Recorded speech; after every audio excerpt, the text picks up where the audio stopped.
As once stated by Anthony D'Angelo, when solving problems, dig at the root instead of just hacking at the leaves.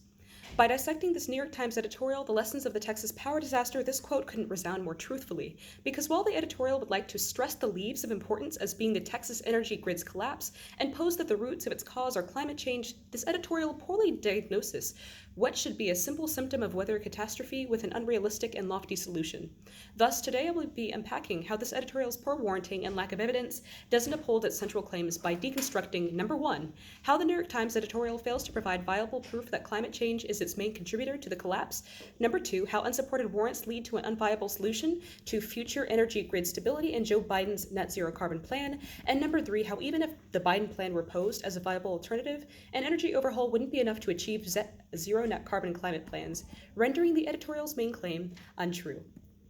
So to begin with, we have to start by understanding the climate on the energy grid.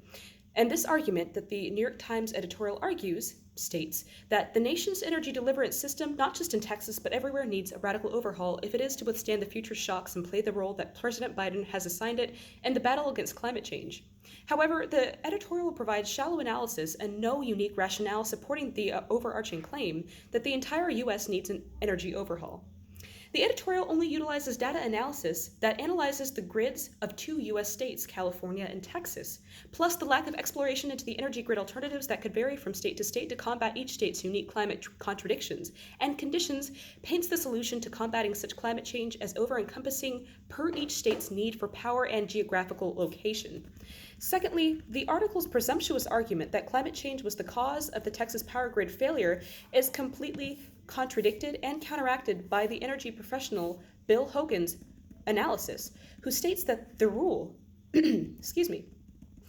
are complex, but Texas has a weak transmission tied to the rest of the North American grid and is subject to the jurisdiction of Texas regulators, but largely not to the Federal Energy Regulatory Commission.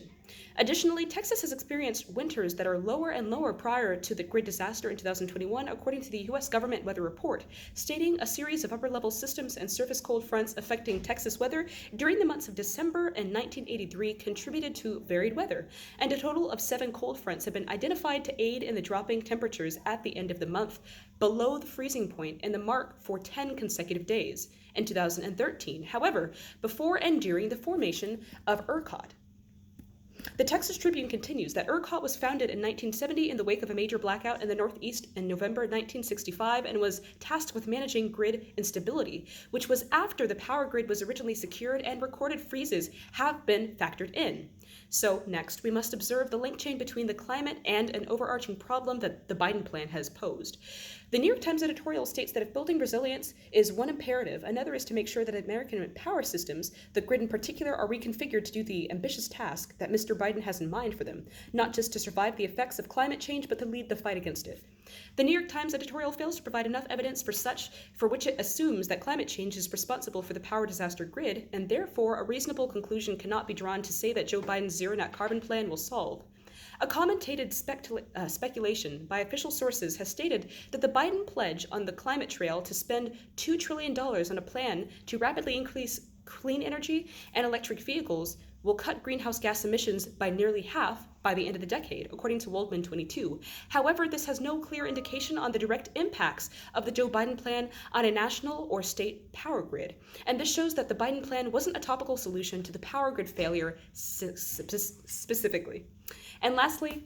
when we analyze this article, we have to look at the energy overhaul and how this would achieve the Biden plan regardless. Supported by expert testimony from Joe Biden about attempting to achieve zero net greenhouse gas emission by mid-century and to eliminate fossil fuel emissions from the power sector by 2035, in simplest terms, this means electrifying everything in sight, according to the editorial board in 2021. However, this is not supported by the limited quantitative data provided by the expert testimony, citing Princeton and Jesse Jenkins within the article, and such evidence was in contradiction.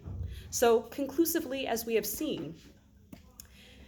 the problem is not so much the impending threat of climate on the United States, but rather poor energy infrastructure impacting much of the power grid, leading to its long-term instability. Rather than shortchanging U.S. citizens with extensive plans to demolish and replace the current power grids for a lofty alternative, long-term investments in reinforcing the current power structures will yield the most viable outcome for Americans of all backgrounds and political stances. So with a reliable energy grid, a better, more sustained American people, will prosper. Thank you.